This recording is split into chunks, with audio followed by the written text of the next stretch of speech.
বরাবরের মতো আমরা প্রথম মন্ত্রণালয় ভিত্তিক কিছু আপডেট জানাবো আপনাদের এবং এরপর আপনাদের প্রশ্ন আমরা নেব।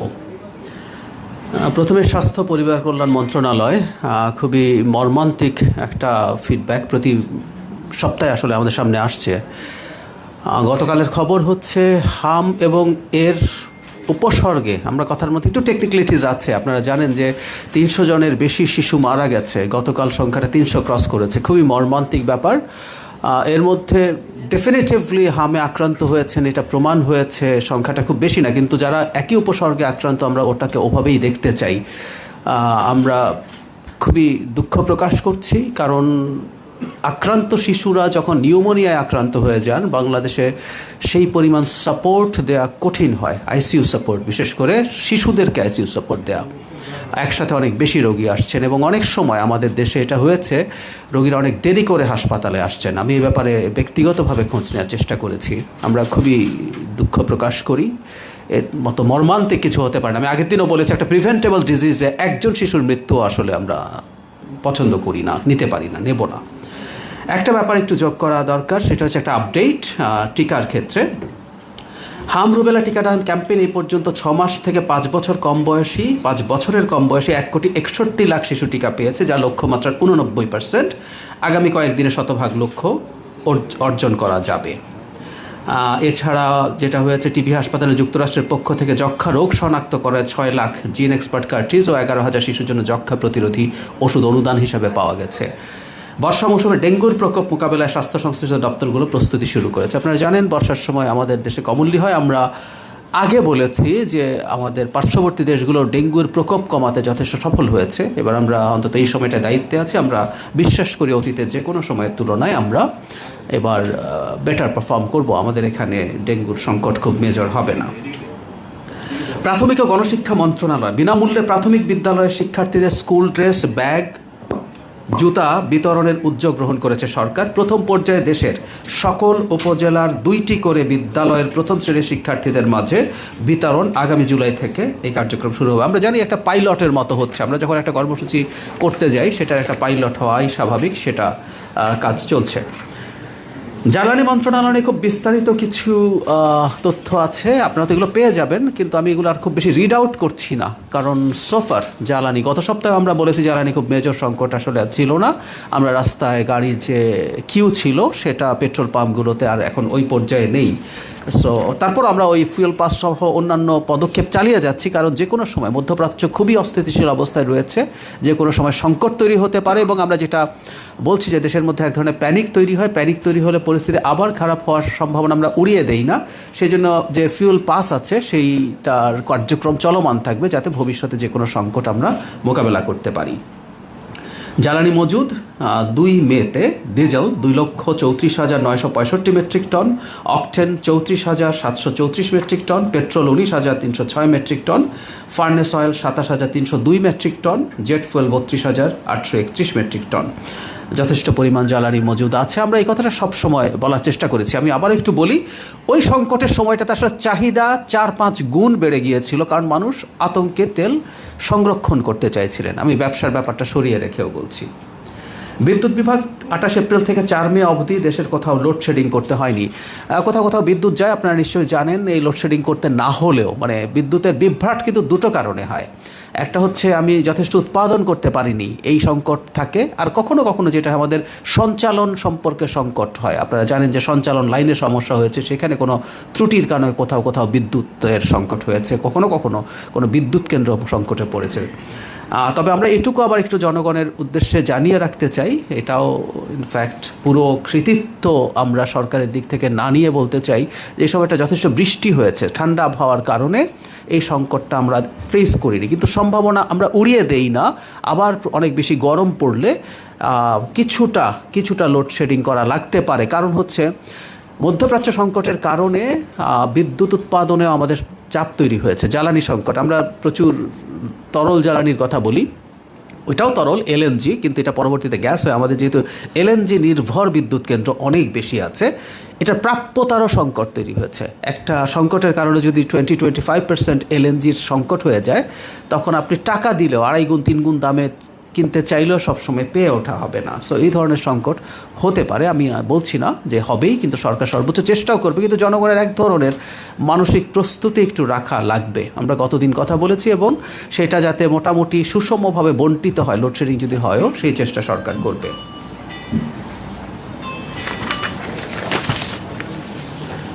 সড়ক পরিবহন ও সেতু মন্ত্রণালয় নির্বাচনী ইশতেহার অনুযায়ী বিএনপি যে ইশতেহার দিয়েছিল, গণপরিবহনের শৃঙ্খলা, নিরাপত্তা আনা ও সমন্বিত স্মার্ট ব্যবস্থাপনা এবং বাস রুট র্যাশনালাইজেশনের অংশ হিসাবে রাজধানী ঢাকার সবকটি বাস রুটকে অল্প কয়েকটি রুটে নিয়ে আসার জন্য কাজ করছে সরকার।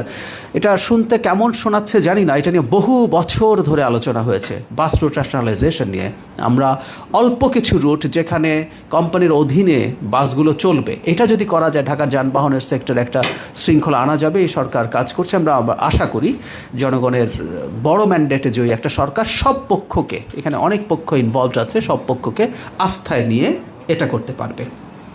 গণপরিবহনে জ্বালানি নির্ভরতা কমানোর বৃহত্তর পরিকল্পনার অংশ হিসাবে বিদ্যুৎ চালিত বাস চালুর পরিকল্পনা করছে সরকার। প্রথম ধাপে শিক্ষার্থীদের স্কুল বাস আমদানি, শিক্ষার্থীদের জন্য এই ধরনের স্কুল বাস আমদানিতে শুল্ক শূন্যে নামানোর সিদ্ধান্ত হয়েছে। আমাদের আসলে ভবিষ্যতে বিদ্যুতের দিকেই যেতে হবে, এবং আপনারা এই তথ্যটা জানলেন, শিক্ষার্থীদের জন্য যে স্কুল বাস সেটা যদি বৈদ্যুতিক হয় সেখানে শুল্ক শূন্য হবে। আমি খুবই গুরুত্বপূর্ণ একটা পদক্ষেপ বলে মনে করি। কৃষি মন্ত্রণালয় এর মধ্যে আমরা জানি যে হাওরে আমাদের কৃষকগণ হঠাৎ পানি বৃদ্ধির কারণে ক্ষতিগ্রস্ত হয়েছেন, সেই পানি আবার কমে গেছে এবং অনেক কৃষকই তাদের ফসল কেটে উঠতে পেরেছেন। কিন্তু এই সরকার যারা ক্ষতিগ্রস্ত হয়েছেন তাদের জন্য ব্যবস্থা নিচ্ছে। ক্ষতিগ্রস্ত কৃষকদের জন্য 7,500 টাকা করে তাদেরকে অনুদান দেওয়া হবে ক্ষতিগ্রস্ত কৃষকদের জন্য। বাণিজ্য মন্ত্রণালয় টিসিবি কার্ডধারী নিম্ন আয়ের মানুষের জন্য কম দামে বিক্রির লক্ষ্যে 1,30,32,000 লিটার পরিশোধিত পাম অয়েল কেনার অনুমোদন দেওয়া হয়েছে। এতে 181,29,06,925 টাকা ব্যয় হবে।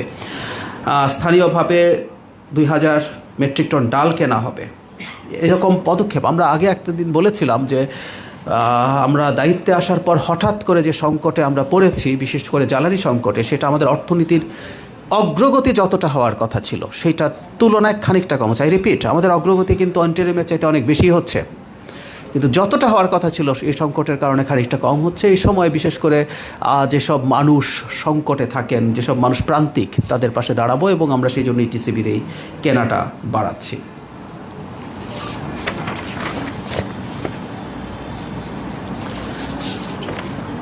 ভূমি মন্ত্রণালয়ের ভূমি মন্ত্রণালয় না, সম্ভবত এটা স্থানীয় সরকার হবে। সেটা হচ্ছে রাজধানীর মিরপুরে 3টি গুরুত্বপূর্ণ এলাকায় ব্যবসা করা ভ্রাম্যমাণ ব্যবসায়ীদের নিয়মের আওতায় আনতে ডিজিটাল পরিচয়পত্র দেওয়া শুরু করেছে ঢাকা উত্তর সিটি কর্পোরেশন। প্রথম ধাপে 202 জনকে পরিচয়পত্র দেওয়া হয়েছে। এসব ফুটপাত ও সড়ক ছেড়ে হকারদের নির্দিষ্ট নিজ দায়িত্বে দ্রুত নির্ধারিত স্থানে সরে যাওয়ার নির্দেশনাও দেওয়া হয়েছে। একটা কথা আগে একদিন বলেছিলাম যখন এনাদের এই ভ্রাম্যমাণ ব্যবসায়ীদের কথা এসেছিল, সেটা হচ্ছে এটা আমাদের জন্য খুবই টাফ একটা সিদ্ধান্ত। কারণ হচ্ছে ফুটপাথ অবশ্যই মানুষের হাঁটা চলা নির্বিঘ্ন করা দরকার, একই সাথে প্রান্তিক মানুষ এখানে ব্যবসা করেন। তাহলে আমাদের সরকারের নীতি হচ্ছে যে এনাদেরকে যাতে আমরা আইডেন্টিফাই করতে পারি, এটার জন্য অলরেডি পরিচয়পত্র দেওয়া শুরু হয়েছে। এটা ইনফ্যাক্ট নর্থের কথা সাউথের আগেই শুরু হয়েছিল, আর তাদেরকে সময় দেওয়া হচ্ছে। কারণ একটা প্রবণতা থাকে, আপনি তাদেরকে এখান থেকে সরিয়ে দেওয়ার পরও তারা আবার আসার চেষ্টা করেন। আমরা আশা করি তাদের সাথে আমরা কোলাবোরেট করে এই সমস্যাটা সমাধান করতে পারবো। তাদের জন্য জায়গা নির্দিষ্ট করার চেষ্টা করা হচ্ছে, সেভাবে হয়তো করা যাবে। লোকাল গভর্নমেন্ট ইলেকশন সম্পর্কে আমাদের মাননীয় মন্ত্রী জানিয়েছেন খুব দ্রুতই এই ব্যাপারে কাজ হবে। লোকাল গভর্নমেন্ট ইলেকশনগুলোর ক্ষেত্রে সবগুলো নির্বাচন শেষ করতে 10 মাস থেকে 1 বছর সময়। আপনারা জানেন বিশেষ করে ইউনিয়ন পরিষদ অনেকগুলো, সেগুলো ধাপে ধাপে হয়, সেগুলো ওই সময়টা লেগে যাবে এবং কাজ চলছে। এই প্রশ্নটা খুব কমনলি আসে যে এই সরকার স্থানীয় সরকার নির্বাচন দেবে কিনা। ধর্ম মন্ত্রণালয় হজযাত্রীর সংখ্যা এখন পর্যন্ত 43,773 জন, অবশিষ্ট হজযাত্রী আছেন 34,543 জন। এটা একটা ছোট আপডেট।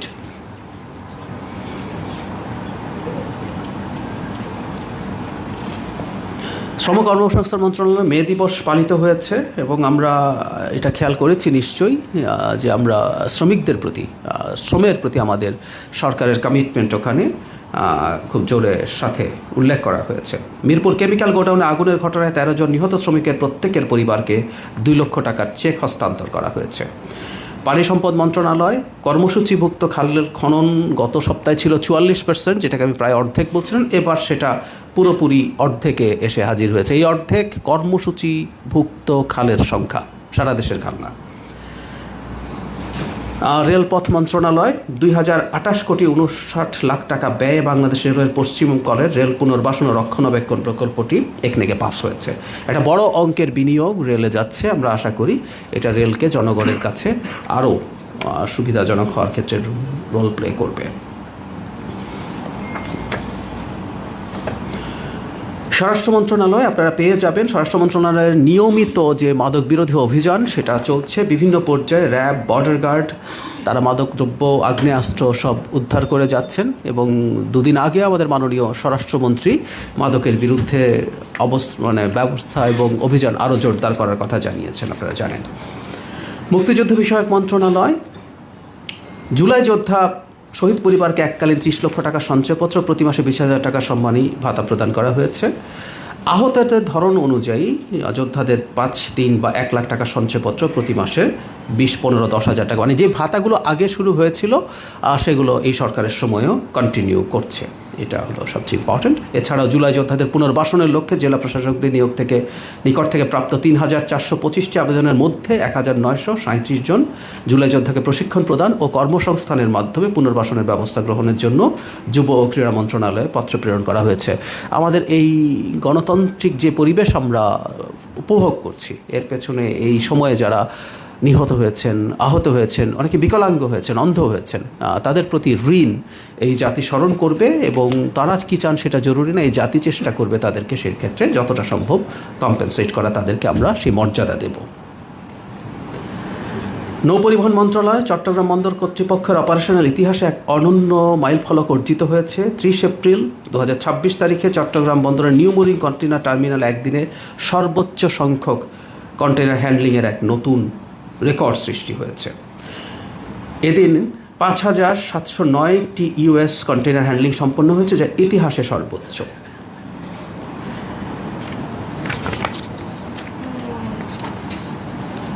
কারা অধিদপ্তর বন্দীদের পিসি ক্যাশ ব্যক্তিগত খরচের নিমিত্তে বন্দী নামে নগদ টাকা জমাকরণ, ভার্চুয়ালি জমা দেওয়া ও সহজ করার জন্য সোনালী ব্যাংকের গেটওয়ে পেমেন্ট ব্যবহার করার কথা হয়েছে। প্রিজন অ্যাক্ট খসড়া চূড়ান্তকরণে 2026-এর খসড়া তৈরি হচ্ছে এবং সেটার ক্ষেত্রে কারা কর্মকর্তা এবং বিশেষজ্ঞদের সাথে আলাপ আলোচনা চলছে। আমরা কারা অধিদপ্তর মানে উল্লেখ করা যেতে পারে, আসলে মানুষকে জেলে নেওয়া কোনো অপরাধের জন্য মূল লক্ষ্য যতটা না শাস্তি, তার চেয়ে বেশি সংশোধন করা, এই ধরনের একটা আলাপ আসলে আমরা সমাজে আছে।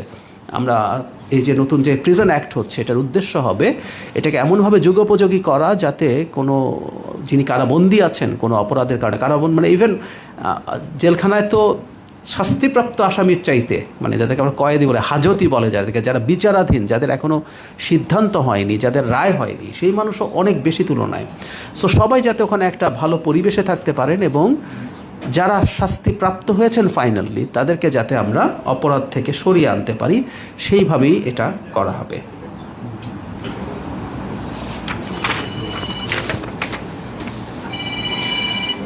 আপনারা পেয়ে যাবেন মাদকদ্রব্য নিয়ন্ত্রণ অধিদপ্তর কি পরিমাণ মাদকদ্রব্য তারা কন্ট্রোল করেছে, ফায়ার সার্ভিস, সিভিল ডিফেন্স কী করেছেন, কোস্টগার্ডেরও তাদের সোফার যে কর্মসূচি সেগুলো কন্টিনিউ করছে। আমি আপাতত এখানেই শেষ করছি, আপনারা পেয়ে যাবেন। সো আপনাদের কাছে আরও যেগুলো খুবই সিগনিফিক্যান্ট বলে মনে হলো সেগুলো নিয়ে আমি কথা বলেছি। জি, পরিচয় দিয়ে জি প্রশ্ন জি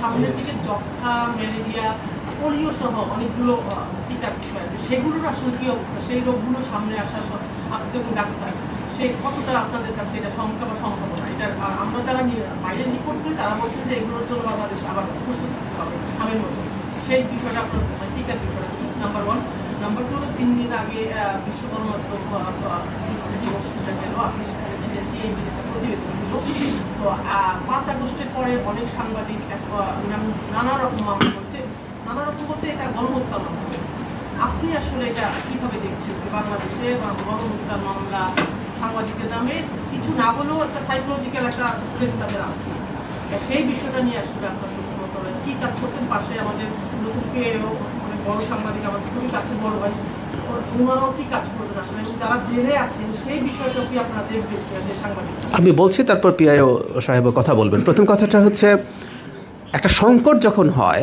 সেই সংকট অন্য সংকট তৈরি হওয়ার পথ বন্ধ করে। নিশ্চিতভাবেই এবার যে হাম নিয়ে যে সংকট হলো সেই সংকট অন্য কোনো রোগের ক্ষেত্রে হবে না এবং হাম নিয়েও ভবিষ্যতে কোনো দিন হবে না। আমরা যদি ন্যূনতম সভ্য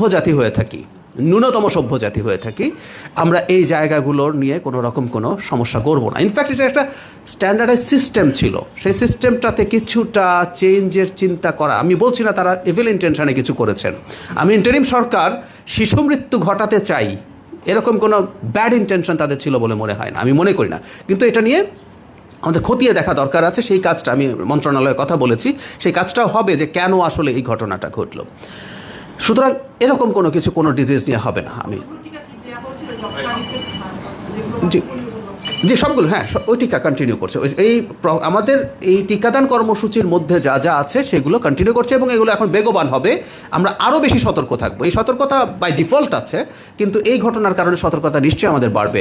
আর দ্বিতীয় প্রশ্ন, আমি সেখানে একটা কথা বলেছিলাম, আমি মাননীয় প্রধানমন্ত্রীকেও কোট করেছি। প্রথম কথাটা হলো, যারা বন্দী আছেন তারা গণহত্যার মামলায় আসলে বন্দী নেই, তারা আসলে বন্দী আছেন হত্যা মামলায়। মানে এটা নিয়েই প্রশ্নটা সবচেয়ে বেশি এসছে যে তারা একটা স্পেসিফিক হত্যাকাণ্ড ঘটেছে, তারা সেখানে হত্যাকাণ্ডের মধ্যে পার্টিসিপেট করেছেন, মামলাটা এইরকম।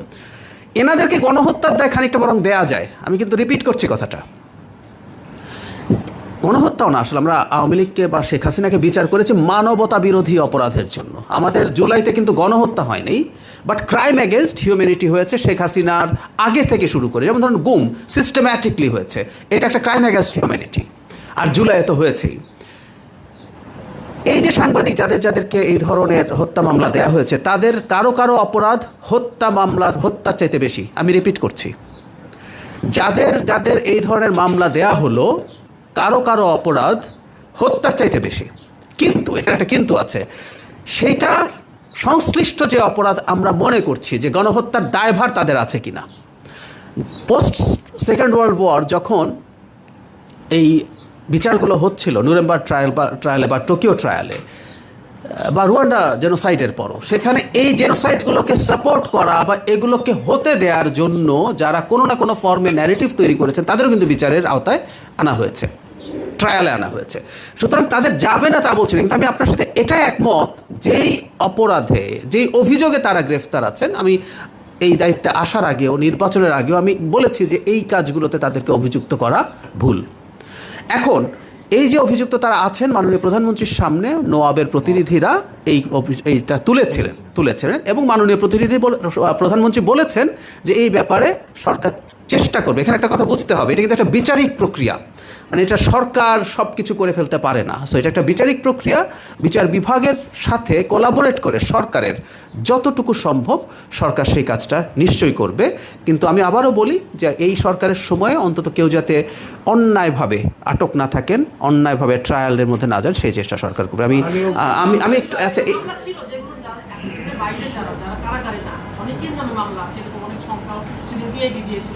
জি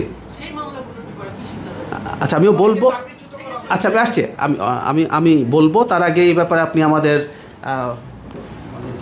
না, আসলে আমাদের মাননীয় উপদেষ্টা খুব সুন্দরভাবে বিষয়টি বলেছেন এবং এই বিষয়টি আমাদের যে নোয়াবের প্রতিনিধিরা, আমাদের সিনিয়র সাংবাদিক সম্পাদক, তারা সাক্ষাৎ করেছিলেন মাননীয় প্রধানমন্ত্রীর সঙ্গে এবং উনি বলেছেন যে বিচার বিভাগের সঙ্গে বিষয়গুলো নিয়ে উনি রিভিউ করবেন, দেখবেন এবং আমাদের এই সরকারের সময় অন্যায়ভাবে কেউ যাতে আপনার কারাগারে থাকতে না পারেন সেই বিষয়টা উনি দেখবেন এবং আমাদের মাননীয় তথ্যমন্ত্রী জনাব জহিরুদ্দিন স্বপন, আপনারা জানেন যে প্রেস ফ্রিডম ডেতে উনি সুন্দরভাবে এই জিনিসটি বলেছেন যে আমরা বিষয়গুলি আমরা খুব আন্তরিকভাবে দেখছি এবং ইতিবাচকভাবে আমরা দেখছি, সুতরাং এটা নিয়ে ওরিড হওয়ার কারণ নাই।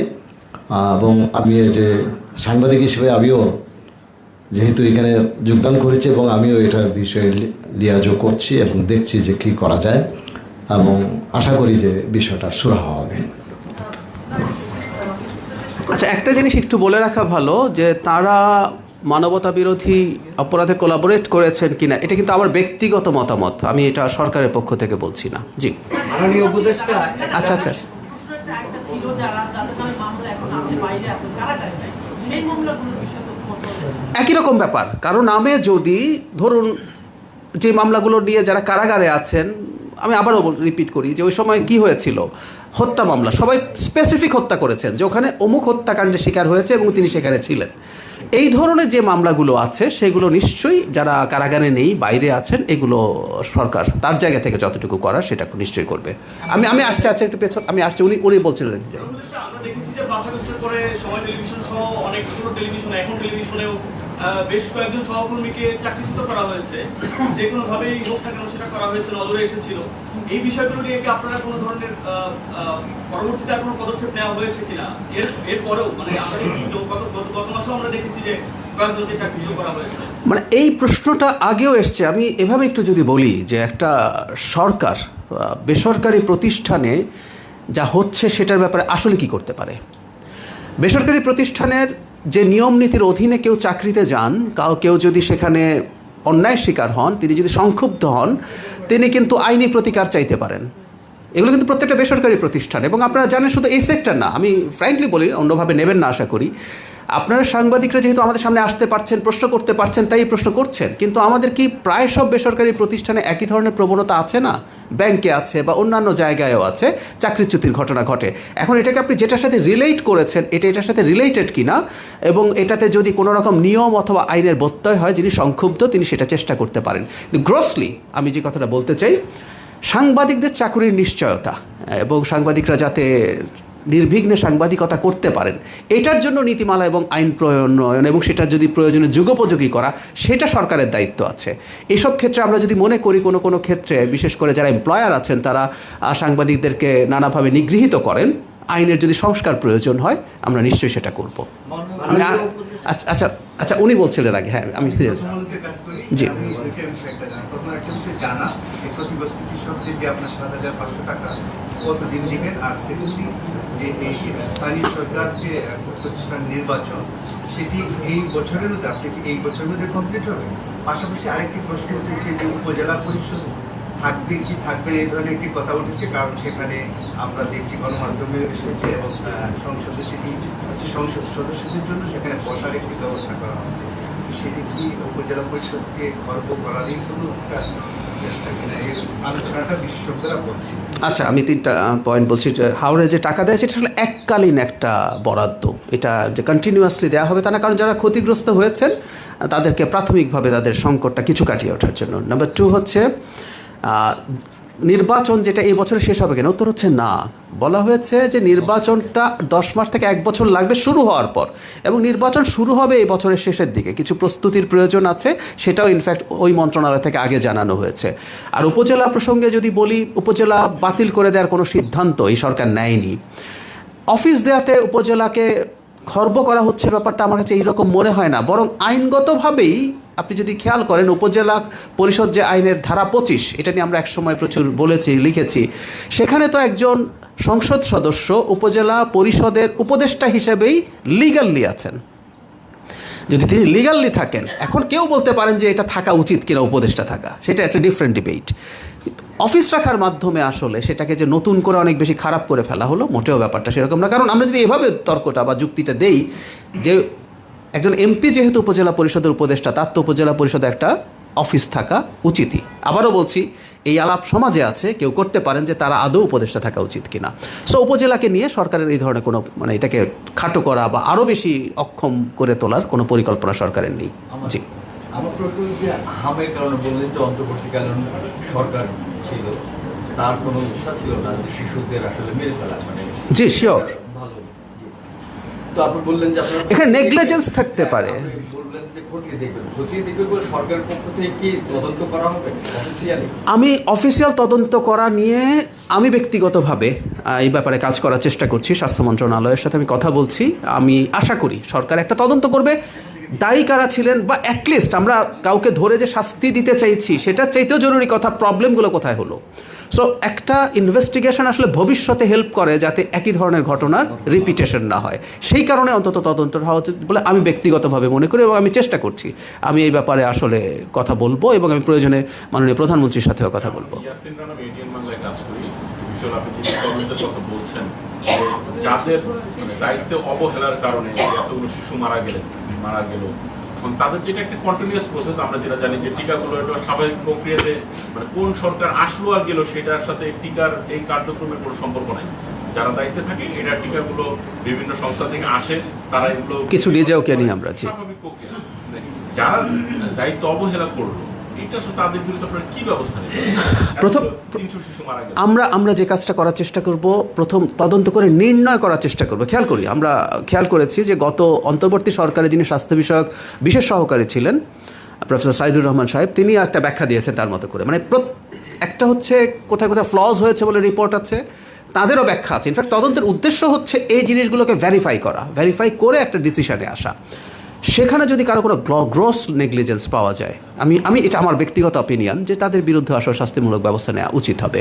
কিন্তু আগে নির্ণয় করাটা জরুরি। আমরা মানে যে ঘটনা ঘটে গেছে, ইয়াস আমি আপনার সাথে একমত, শাস্তিমূলক কোনো ব্যবস্থাও ভবিষ্যতে এটা রিপিটেশনের পথ বন্ধ করে। একই সাথে আমরা কোথায় কোথায় ঘটছে সেই ব্যাপারে আমরা যাতে স্টেপ নিতে পারি সেই চেষ্টা আমরা করতে পারবো। মাননীয় উপদেষ্টা, এই বিষয়টাই আপনারা কিন্তু ইভেন মাননীয় প্রধানমন্ত্রী সহ আপনারা কিন্তু বলে আসছেন যে বিগত অন্তর্বর্তী সরকার এই যে হামের টিকা দেওয়া হয়নি এই জন্য দায়ী, এটা কিন্তু আপনারা বলে যাচ্ছেন। কিন্তু যারা দায়ী তাদের বিরুদ্ধে কিন্তু দৃশ্যমান কোনো ব্যবস্থা এখনো দেখা যাচ্ছে না। এই বিষয়টাই আমি এই যে প্রশ্নটা তোলা হলো যে দৃশ্যমান ব্যবস্থা, আমি ব্যক্তিগতভাবে মনে করি যে এই ব্যাপারে যে আমি আগেও বলেছি যে সরকার কখনো কোনো কিছুতে যদি রিলাক্টেন্স বা একটু দেরি হয়, ভুল করে, স্বীকার করবে। আমি মনে করি যে এটা একটা দৃশ্যমান তদন্ত হচ্ছে, এটা দৃশ্যমান হওয়া ভালো ছিল আরও আগেই। সো দেরি হয়েছে, আমরা এটার জন্য অ্যাপোলোজাইজ করি এবং আমরা খুব দ্রুত অন্তত যাতে এই ধরনের একটা তদন্ত শুরু হয় সেই চেষ্টা আমরা করব। এটা জরুরি। কিন্তু আমরা একটা কথা বলতে পারি যে ম্যাসিভ স্কেলে খুব সিরিয়াসলি অনেক বেশি এক্সটেন্সিভলি আমরা টিকা দেওয়া চালিয়ে গেছি। আমাদের খেয়াল করেছে যে এর মধ্যে 89% আমাদের টার্গেট অ্যাচিভড হয়েছে, বাকিটাও হয়ে যাবে। কিন্তু ওই যে অনেক আগে একদিন বলেছি, ডাক্তার হওয়ার কারণে যেটা আমি বুঝি, আপনি টিকা দেওয়ার পরে ইমিউনিটি তৈরি হতে একটু সময় নেয়। সো এই ঘটনাটাই এখন এভাবে ঘটছে। এর আগের ব্রিফিংয়ে আপনি জঙ্গিবাদের বিষয়ে কথা বলেছেন। জি, এটা তোলায় ভালো হয়েছে। জি, এবং হলো সারা দেশে কিন্তু রেড অ্যালার্ট এখনো আছে, বিশেষ করে এয়ারপোর্টগুলোতে এবং সরকারি স্থাপনাগুলোতে। আসলে এর পরের কোনো আপডেট কিন্তু আমরা শুনিনি, বা কোনো জঙ্গিবাদের সাথে সংশ্লিষ্ট কাউকে ধরা হয়েছে বা কোনো আসছে এই বিষয়ে যদি একটু আপডেট। আচ্ছা, খুব ভালো হয়েছে। আমার মাথায় ছিল যে আমি এটা নিজে তুলবো, কিন্তু আপনি প্রশ্ন করায় ভালো হলো যে জঙ্গি আছে জঙ্গি নেই। আমি একটা মন্তব্য করেছি প্রায় একই সময়ে বা একটু পরেই মাননীয় স্বরাষ্ট্রমন্ত্রী বলছেন দেশে কোনো জঙ্গি নেই। আপনারা যদি পড়ে দেখবেন ওনার বক্তব্য আর আমার বক্তব্যের মধ্যে খুব বেশি ভিন্নতা ছিল না। এটা হলো প্রধান কথা। মানে আমরা তো আসলে ফটোকার্ড করি এখন। আমি এভাবে বলেছি যে জঙ্গিবাদের একটা অতিরঞ্জন ছিল আওয়ামী লীগের সময়, তারা এটা দিয়ে ক্ষমতায় থাকা ন্যারেটিভ তৈরি করেছে। আবার কেউ কিছুই নেই আমাদের দেশে এই ধরনের বলে, দুটোই কিন্তু নেগেটিভ। মাননীয় স্বরাষ্ট্রমন্ত্রীও কিন্তু বলেছেন যে কিছু এক্সট্রিমিজমের অস্তিত্ব আছে। মানে এই যে জঙ্গিবাদ, আসলে উনি শব্দটা ব্যবহার করতে চান নাই। ইনফ্যাক্ট আমি যা বলেছি ওনার বক্তব্যের সাথে আসলে খুব বেশি ভিন্নতা নেই।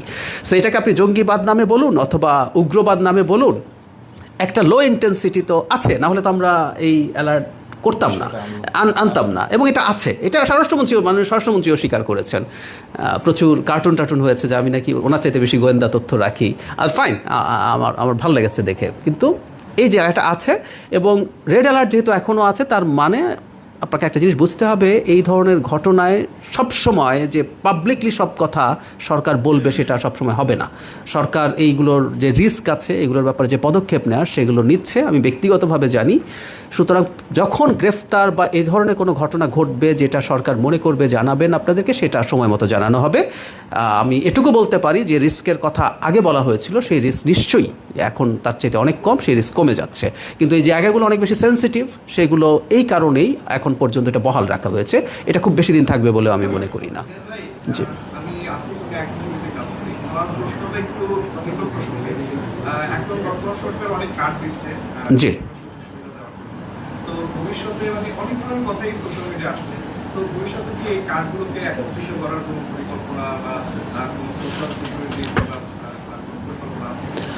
কার্ডগুলো সব একত্রিত করা কঠিন হবে। আমাদের একটা কেন্দ্রীয় মানে ব্যক্তিগত একটা জাতীয় কার্ড তৈরি হতে পারে যেটার মাধ্যমে কমন সার্ভিস, আমাদের তো সবগুলো কমন সার্ভিস আমরা দিচ্ছি না। আমরা যদি কমন সবাইকে দিতাম তাহলে একই কার্ডের, জি সমাজ কল্যাণে একটা কার্ড করছে, ওই সমাজ কল্যাণের। এখন খেয়াল করে দেখুন, আবার এর মধ্যেও সম্পূর্ণ একটা কার্ড করে ফেলা আসলে কঠিন। কঠিন আমি কেন বলি, কতগুলো স্পেসিফিক টার্গেট গ্রুপের কাছে তো আসলে আমরা যাব, কখনো কখনো সেই সংখ্যা, তারপরও মোটামুটি যতটুকু একটা আমব্রেলার মধ্যে আনা যায় সেই চেষ্টা আসলে করা হবে। কিন্তু তারপরও হয়তো কিছু এক্সক্লুসিভ কিছু কার্ড থেকে যেতে পারে, যেমন সমাজ কল্যাণ তারগুলো করছে, কিন্তু ওইদিকে ক্রীড়া, টোটাল মিলে করছে হ্যাঁ এটা সমাজ কল্যাণের অধীনে। সব কার্ড মিলে তারা উদ্যোগ নিয়ে করছে আর কি। এটা কালকে কাল আমি সরি, আমি এই তথ্যটা জানতাম না, এটা কি পাবলিকলি আসেনি? জি, আমি নজরুল চৌধুরী, আমি স্পেশাল করেসপন্ডেন্ট। এটা হলো যে একটা বিষয় জানার জন্য যে অন্তর্বর্তীকালীন সরকারের সময় বেসামরিক প্রশাসনকে সহায়তা করার জন্য আইন শৃঙ্খলা রক্ষার কাজে সশস্ত্র বাহিনী মোতায়েন ছিল। অফিসিয়ালি সেটি এখনো যোগ হয়েছে বলে জানি না, সেটার বিষয়ে কোনো আপডেট আছে কিনা বা কতদিন থাকবে তা? এটা অফিসিয়ালি উইথড্রন হয়নি, আপনারা জানেন। তবে এটা হয়েছে যে তাদের যে ম্যাজিস্ট্রেসি পাওয়ার ছিল সেটা কিন্তু আর নেই। তাহলে বড় পরিবর্তন হচ্ছে ইলেকশনের পর এটা। তার মানে এখন আমাদের আইন শৃঙ্খলা রক্ষাকারী বাহিনী তার সম্পূর্ণ দায়িত্ব নিয়ে, যেটা সিভিল ফোর্স কাজ করছে, এটা আর খুব বেশি দিন, এটা আমি আমার জায়গা থেকে বলছি, আমি এটা খোঁজ নিয়ে আপনাদেরকে জানাতে পারবো। আমি মনে করি না এটা খুব বেশি দিন থাকবে। কিন্তু আমাদের যে ফ্র্যাজাইল আইন শৃঙ্খলার অবস্থা ছিল, সেখানে আমাদের সেনাবাহিনীর মানে অফিসিয়ালি থাকা, মানে এটার একটা সিম্বলিক ভ্যালু আছে, আমাদের মানুষজনের ডেটারেন্ট হিসাবে এটা ভালো কাজ করে, সেই কারণেই আছে। আমি আবারও বলছি, নির্বাচনের আগে পরের মধ্যে বেসিক পার্থক্য হচ্ছে, আগে তারা নিজেরা অ্যারেস্ট করতে পারতেন, নিজেরা এইসব স্টেপ নিতে পারতেন, সেটা নিচ্ছেন না, তারা জাস্ট থাকবে। মাননীয় উপদেষ্টা, জি, গতকালকে আমাদের প্রতিবেশী পশ্চিমবঙ্গে একটা নির্বাচন হয়েছে, জি, আমাদের কোনো অবজারভেশন আছে কিনা বা বাংলাদেশের পক্ষ থেকে কোনো বিবৃতি আছে কিনা এই বিষয়ে? কোনো অবজারভেশন নেই। একটা বিবৃতি হচ্ছে, এটা ভারতের অভ্যন্তরীণ নির্বাচনে যারা জিতবেন, যেই জিতুন, প্রথম কথাটা হচ্ছে আমরা আসলে পশ্চিমবঙ্গের সাথেও খুব বেশি আলাদা করে চিন্তা করতে চাই না। যেমন একটা প্রসঙ্গ আনি, যে আমাদের তিস্তা চুক্তি নিয়ে একসময় পশ্চিমবঙ্গকে আলাপে আনার চেষ্টা করা হয়েছে। দুটো রাষ্ট্রের মধ্যে যখন চুক্তি হয়, আসলে এটা দুটো রাষ্ট্রের চুক্তি হবে। সো ভারতের অভ্যন্তরীণ রাজ্যগুলোর মধ্যে জনগণ যাদেরকে নির্বাচিত করবে, হ্যাঁ, আমরা যেহেতু আমাদের একদম নেইবারিং এবং আমাদের সবচেয়ে লম্বা সীমান্ত এই রাজ্যের সাথে, আমাদের এই সম্পর্ক ইন্টারাকশন এটা কন্টিনিউ করবে। কিন্তু আমরা যেটা বলতে চাই, ভারত অ্যাজ এ স্টেট, পুরো রাষ্ট্র হিসাবে বাংলাদেশের সাথে তার যে সৌহার্দ্যপূর্ণ সম্পর্ক, আমাদের যে ইন্টারাকশন, আমাদের পারস্পরিক বেনিফিটের যে সম্পর্ক, সেটা কোনো ক্ষেত্রে বাধাগ্রস্ত হবে না।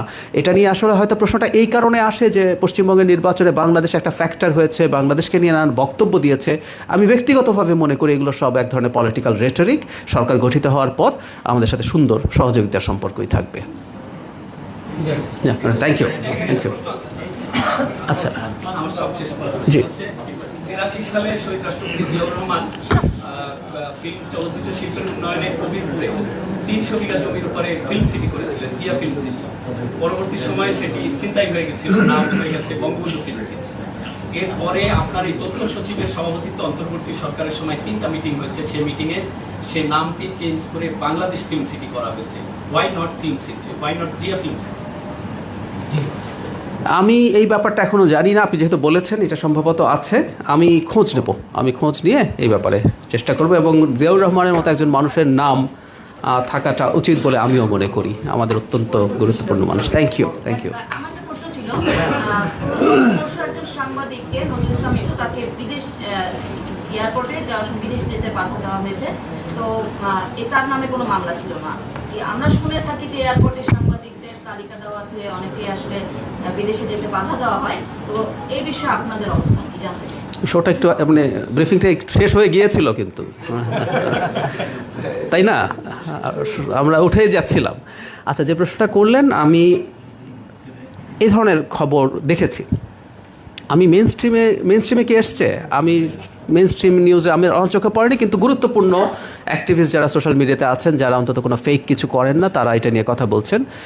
আমি ব্যক্তিগতভাবে এখনও নিশ্চিত নই যে এটা আসলে কেন হয়েছে। এক ধরনের মানে যেতে না দেয়া যদি হয়, এটার একটা ব্যাখ্যা, মানে ওনাকে তো শুধু বাধা দেওয়া হয়েছে যেতে, তাই তো? ওনাকে কি আটক করা হয়নি তো?